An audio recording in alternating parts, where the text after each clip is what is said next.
Welcome to Health Crush, your source for integrative health information. We bring you real people talking from real experience. We're going to go to our friend Robert Clancy. Robert is the co-host of the Mindset Reset Show. He is a best-selling author and an all-around good guy.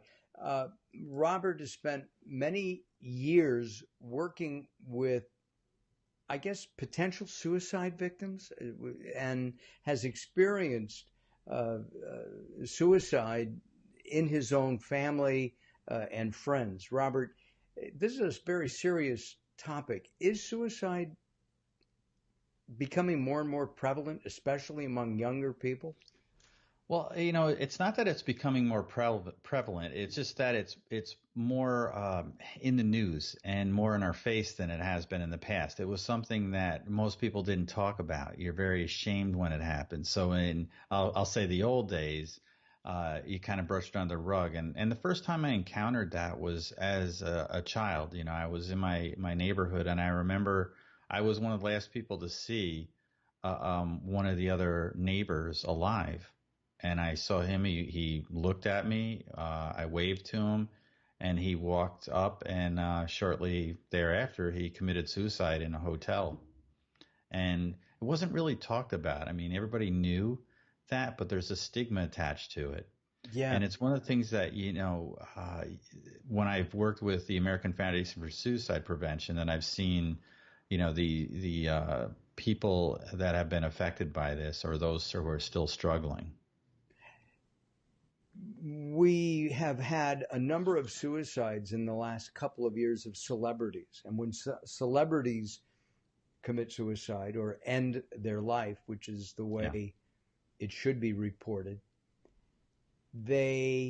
suicides tend to go up. That's one. And two, if it's reported that the celebrity hung themselves or took pills or did whatever they did, that kind of suicide increases dramatically, and it did with Robin Williams, I know specifically. Right. Why is that? Do we know?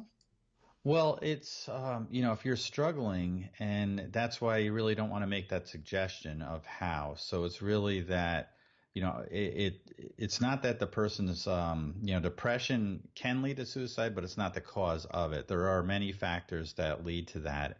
And if you are on the edge, that can put you over. And seeing that in the news and being sensationalized certainly has a role in that.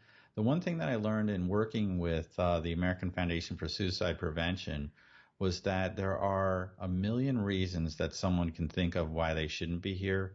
It only takes one to change their mind why they should. If somebody is interested in learning more about, first of all, suicide prevention, do you have a website for that? It's the American Foundation for Suicide Prevention, and they have a great, amazing support group, as well as they work with families of those who've lost somebody to suicide, as well as those who are struggling and those who need immediate help. So there are a lot of resources there.